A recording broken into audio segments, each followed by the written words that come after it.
Hello, and welcome to another episode of the Profit Minds podcast. I'm your host, Dr. Stephen Kirch, creator of the Profit Minds Growth System, a unique blend of profit growth, productivity acceleration, and building robust business process for scale. In every episode, I interview entrepreneurs and small business owners from around the world with a unique story to tell.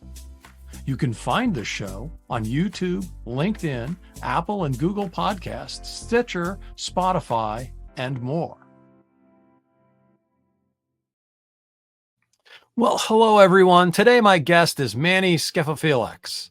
And today, we're going to be talking about realistic goal setting and sustainable growth.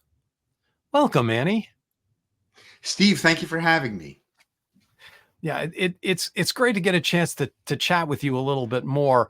Tell us your story. You know, this is the way I start every episode, and it's so important that the listeners understand who you are and how you got to where you are. So tell us that a little bit. Sure. You know, my parents were born on a Greek island named Carpathos. They immigrated to the United States after World War II. They met here actually in America. And we grew up in the restaurant business. And that's where we got a chance to learn a lot of costing, pricing, treating your customers right. And then at age 29, I decided to make a career change. So along this road, my parents always told me they didn't have $1 million to leave us. We better make sure we get an education because they were unable to complete their education due to the breakout of the war. So I did get a bachelor's degree. I had no intention of doing anything else but working in restaurants. But I decided at 29 to make a career change, and I went into a corporate training program in a bank to learn how to lend money. And I had a lot of great teachers and mentors there. I worked there almost 10 years, and then I decided to hang my shingle out. For the last 20 years, I work as a business advisor, guiding small business owners on maximizing profits and overcoming growth challenges. Yeah. So how do you do that? How is it that you help business owners figure out what the right goals are and how to make their growth sustainable? The first thing is we've got to ask some pointed questions to understand what the goals are that a business owner wants to achieve. And then my approach is what I was trained to do. I analyze their financial statement. So the field is called financial statement analysis. And that financial statement, even though it's the same three components, income statement, balance sheet, and statement of cash flows, the same components for each company, the fascinating part for me was it tells a different story for everybody. And it actually shows you where to look and brings about questions that you can ask that business owner on how to make that business more efficient and profitable. Yeah. So just looking at the P&L, the balance sheet, and you said cash flow. Statement of cash flow. Sure. Yeah. So where's the first place you look? Do you look at them all in aggregate, or do you look at one at a time? Sure. Great question. One by one. We'll start with the P&L. Profit and loss is the earnings engine of the company. And we want to look at it in percentage terms. So if the owner prior to me working with them hasn't done that before, that's the first thing we do is turn some percentages on so we can start doing some comparative analysis. So is it profitable? And what are its margins, this business's margins relative to its peer group? That's where we start. Okay. So you look at things like gross margin, which is, you know, how much your variable expenses, if for everything you sell, right, you have a certain cost associated with it for the listeners who aren't necessarily familiar with that. Yes. Look at the gross margin and look at the net margin, which people often call the bottom line, right? How much money, how much profit did they make? Are they even making a profit? Of course, that's the first question, right? Yeah, exactly. And then you compare that to industry averages. Is that the first step? Yeah, sure. We the first thing we want to do is do a quick benchmark. So in our country, America is really good, number one in statistics. So we have all kinds of statistics here, Yes. right? So our government broke everything down into something called an SIC code. That's the old word for it. Now it's NAICS, which categorizes all the businesses. So we don't want to compare a restaurant with a manufacturing company. So they group all the restaurants together by sales, by revenue size. And then they calculate a bunch of statistics, the margins, that bottom line, what the different components are of the balance sheet in percentage terms. It's really cool. So you can get an idea. For example, let's say we're looking at that manufacturing company, and in its benchmark, it should have a 37% gross profit margin. Well, I'm looking at the client's P&L and it says it's 33. So we want to make sure, first of all, that we're comparing apples to apples. Once we check that box, we got to understand why the margin is lower. Why is your margin lower than your peers? And it would be in that subset. Let's say this company is between 1 and 10 million in revenue, because we don't want to compare that one to a company that is doing 1 billion in revenue. Right. It's really very neat how they have that. So let's start with a benchmark. What should this thing be doing? What should it be netting based on its revenue? That's where we start. Okay. And then that informs you as to where are the knobs that you can turn, right? Exactly. That's a nice way to put it. Yeah. So if your gross margin, if you're that would be that the amount of profit for every $100 widget that you make, you're only getting 33 cents in gross profit, whereas the average should be 37. Where's that other 4 cents going? That other 4%. And is it an inefficiency in the business, or is it a quality of the materials that you're using? And that's maybe the differentiator in terms of what you're selling it. But then maybe you're not selling your product at a high enough price. You're really good at this, Steve. These are the questions. I've been talking. These are the questions. Business, that pop out, right? Sorry to interrupt. Yeah, that's fine. Yeah. So does this the business statistics, does it also tell you like how much should be in various parts of your overhead, that's the fixed costs that go in as well? Do you get that kind of detail in these reports that you get? Yeah. Generally you can. I like to do things very simply. So I use a simple benchmarking service. So there are other services that could give you more detail and really get into it. So for example, you'd want to know if all of the operating expenses in that business are 25% of revenue, you want to know what the component breakdown is, right? So right. Okay. And then you learn by rule of thumb and by, teachers and mentors teaching you over a long period of time. Yeah. So what's next then? So we've looked at the profit and loss statement, and we understand, where the revenue is going, how much of it is fixed expenses versus how much of it is variable expenses, how much of it is that is, profit for the company. What's next? Do you do balance sheet next? Yes. So profit is depending on the business. So for a restaurant, it's different than the manufacturer, because that manufacturer is working on credit. It's selling something, but it's not receiving payment right away. Whereas that restaurant may have some customers that are paying in cash. So we want to take a look and understand by asking those awesome questions that you were just asking. How's the cash situation in here? Do you struggle to pay a vendor bill when it comes due? Do you have challenges making the payroll on time?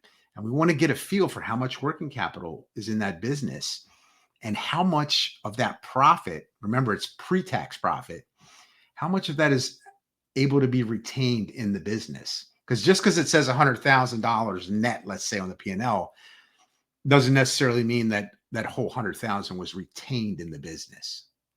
So where would it go? It was $100,000 P&L. Pay taxes, and it could be distributed to the owner to take home. So you don't count the owner's pay as a part of the expenses of the company? Oh yes, but there's, let's call it a extra bonus. Okay. Yeah. It's one of the benefits of becoming a business owner is that you have the Right. opportunity potentially, if your business is doing very well, to Mhm. take more than might be considered a normal salary with the business. I mean, presumably you would advise your clients to take no more than a normal salary for the value that they're providing to the business as a part of the fixed expenses. Right. And then there's the piece here about how to grow the business. Where are you going to find the capital? If you don't have a lot of money that you're retaining from that profit, what funds are you going to use to be able to support some growth? So what are some of the options then for the business owner? If they don't So have a this is lot where, of retained, they yeah, don't have a lot of retained earnings. this is where um, we get into the realistic goal setting and sustainable growth portion of the exercise. I have to politely tell that business owner, you're trying to grow, let's say 50% this year on the top line, but there are inadequate resources to fund this growth. Um, so that becomes an interesting conversation. You know, so depending, let's say you get a new contract and you don't have enough cash to fund that first payroll. So you have to find a way. Let's say you're a government contractor. You just scored the $10 million contract, but you don't have enough money to fund that first payroll, which is, let's just assume it's going to be like 80% of the 10 million. So it would be 8 million or about 700,000 in a month. Well, you'd have to see if you could get a line of credit from a bank, assuming you were credit worthy enough. That'd be number one. If not, there are other businesses out there that you go to if you have no other means, which would be a factor. If you're a government contractor, a factor is willing to look at you. So Hmm. my point here is that is one of the big constraints. So you have to do some realistic goal setting relative to the capital position in that business. Okay. So and then how does the cash flow statement play into all of this? Mhm. Every business has a cash cycle.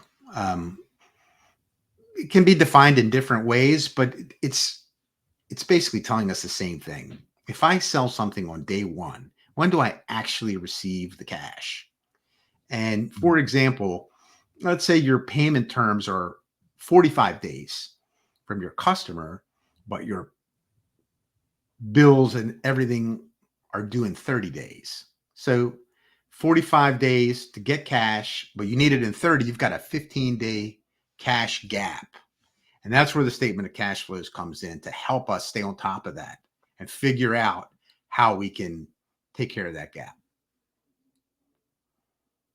So what kind of analysis? I'm not familiar with the cash flow statement. And Sure. what does it look like? Is it like a monthly breakdown of in and Oh, out?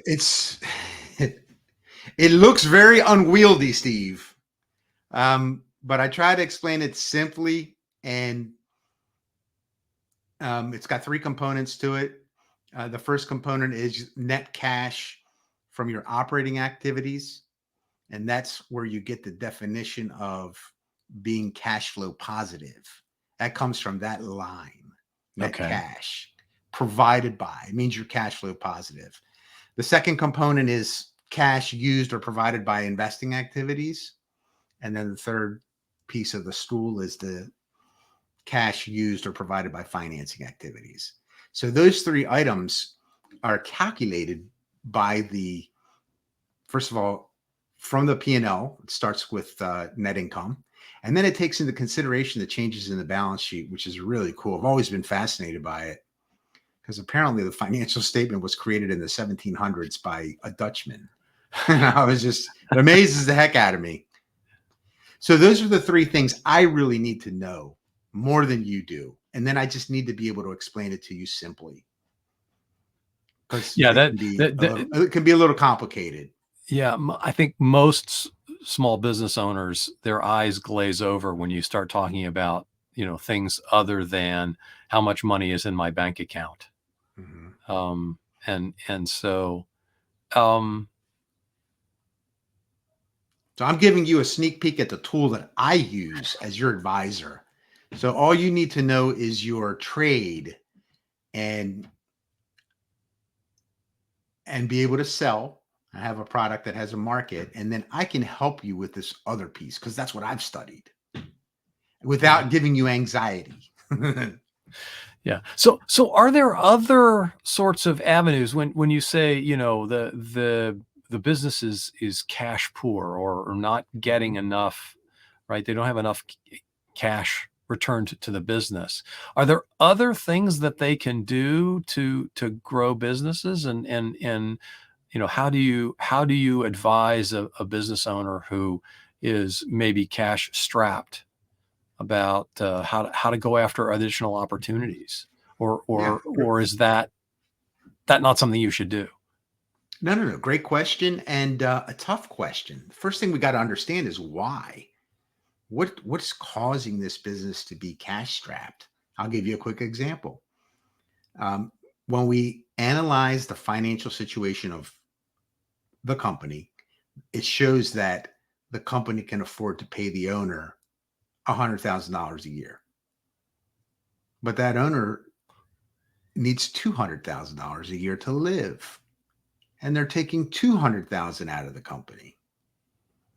So that's what we're doing. Back to your earlier great questions. We got to analyze what's causing it. Are we selling too cheap? Well, that's got all kinds of tentacles. Oh, what will the market bear? Right. And then nobody likes a price increase, right? So that's a hairy conversation when you got to get in there and analyze it. Yeah. Something's So causing it. yeah. So one of the things that we often talk with our clients about is exactly that. When is it okay to raise prices, and what are the implications of raising prices, particularly if you're if you can differentiate what you're doing from what someone else in your Mhm. business does. Um, our finding, and I'd be curious as yours, our finding is that your best customers are typically fine with a bit of a price increase, particularly if you haven't done one in a while.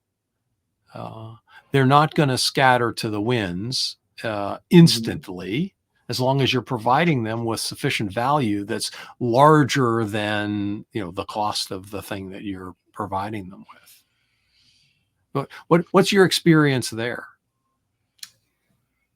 In my case, I was taught probably a little differently. I come from a poor background. My parents came here to start a new life and a better life for themselves. But the blessing that I received was I was able to work with some billionaire families, which really opened my eyes and helped me to understand because I never wanted to be poor. That was my prime directive. And I got a chance to work with some families that explained how they work. And they do things very simply. Um, that's the moral that came out of the story. The same calculations that my parents and my mentors were doing in their heads. These wealthy industrialist families doing the same thing. They're doing everything very simply. And in terms of, I was always taught to compete on value. Do not compete on price. So that's where I'm Right, a little different. right. And then the other thing is there's this old saying, I don't know how, my people learned it, but you know, a commodity pricing is the race to the bottom. Yes, absolutely. So, so you have to do your best to, not be in any kind of commodity business if you can help it. Number one. Number two, you want to always compete on value. And then here's something that's a little interesting. Stop trying to put your suppliers out of business. If you're trying to compete on value and you're on that constant daily mission to show the value and have your customer understand and appreciate it, do the same thing with your vendors. Make sure your vendor stays healthy. You don't want to be grinding on your vendor and put them out of business. You want that vendor to have a long productive business so they can service you. Yeah, That's fascinating. that's a really good point. And I think many business owners, the first thing they do is they go try to squeeze their suppliers to save a few bucks. And you're right. If you put your supplier out of business because you've squeezed too hard, then that doesn't service anyone. I love let's compete on value, not on price, because you're absolutely right. Competition on price is a competition to the bottom, right? It's who can cut fastest. But if you're making a let's say $100 widget, you sell something for $100, right? And your cost is $70, so you make $30 gross margin on every one of those widgets that you're making. Then if you raise your price by, let's say, $10, right? Doesn't raise your cost. So now your gross profit, the profit after the expense, is not $30, but $40. And so your margin has gone up significantly. And that $40, because it doesn't change any of the other expenses, that $40 drops, all that extra $10 drops all the way to the bottom line. And it's pure profit. Unless we need a new office space. We're making more money. It's got to be nicer. We need a new conference table. I need more money. I need a raise. Yeah. So that's the delicate balance of the sustainable growth portion. So just because that drops in, if you're successful, you got to be able to manage it and realize that you can't take that whole thing for yourself. That's right. You can't just appropriate that $10 and put it in your pocket. Yes, right. I like that. Appropriate it. Yeah. Yeah. It is now increased profits to your business, but how do you allocate that increased profit to your, to all of the different expenses that would be crying for attention? And of course, the other danger is that, well, if you lose some fraction of your customers because of the price increase, and that's why your focus on value-based pricing as opposed to cost-based or cheapest pricing, right? That's why that's so important, is how do you differentiate your business from the others? Right. That's the kind of thing that we work with our clients on is, well, what is it that makes your business unique? Right. That's actually the subtitle of the Profit Minds podcast. What makes you unique? And because everybody has some unique aspects to their business. And the real question is, how do you deliver that value to your clients? So I know you have a new book out. Is that right? You want to talk a little bit about that? Sure. The book is called Ultimate Profit Management: Maximizing Profitability as You Grow Your Business. I wrote it with the small business owner in mind. Do not be scared. It's not a textbook. It's very entertaining with a lot of social proof. And it goes through a journey of, what my teachers and mentors taught me and what I've actually seen occur, and how you can grow your business profitably by bootstrapping it, as opposed to, over the last, 15, 16 years, we've heard about unicorns and funding and billion-dollar valuations. And we don't hear that much about bootstrapping anymore because it's not as exciting. But, the winds of change are upon us. And, I wanted to bring attention back to, you can create a nice business that's sustainable, that'll last, that'll provide for you, for your employees, for your community, just by bootstrapping it. Yeah. And the other piece I wanted to mention was relationship management, when we talked about increasing the prices, because your customers are up against the same thing. But as human beings, in my experience, we're fearful. We don't want to upset the apple cart. How am I going to tell Steve that I need to raise the price? And I actually put that in there, how to raise prices, but it all starts with that relationship you have with your customer. And I think that's everybody's secret sauce. Yeah. Well, yes. And I had a guest on a few weeks ago who said, reminds us that people buy from people, not from businesses. And that relationship that you have with that person across the table who is maybe a hard negotiator, but in the end, it's all about relationships. And how do you foster the right kind of relationship where it's not just about money? So it has to be mutually beneficial. That's what I advise my clients. Go back to your customer and tell them, we need to have a conversation and figure out how we make this mutually beneficial. Yeah. That's it. Put your cards on the table. Yeah. Somebody said once, I'm going to paraphrase, I'm not going to get it right, but sales is the art of providing value for value in which there's an exchange of money. That's powerful. Right.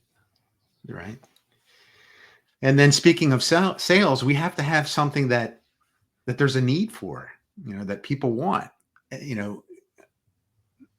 know, like, trust. That's what everybody's talking about these days. Know, like, trust. Know, like, trust. And I think that, they've hit the nail right on the head. Yeah. So how can you maintain? Yeah.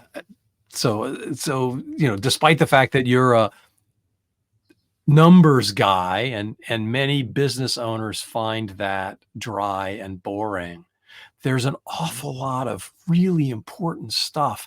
As he said, it's pulling out the stories from the numbers that help you to provide that sort of guidance to your customers, to your clients, that differentiates you, as I hear it, from other folks. I've been very blessed with great teachers and mentors. And I try to do my best to treat that customer's business like it's my business. I'm upfront about it. Great. So, and I try to do things very simply. Yeah. Great. So if somebody wants to get in touch with you, Manny, what's the best way to reach out?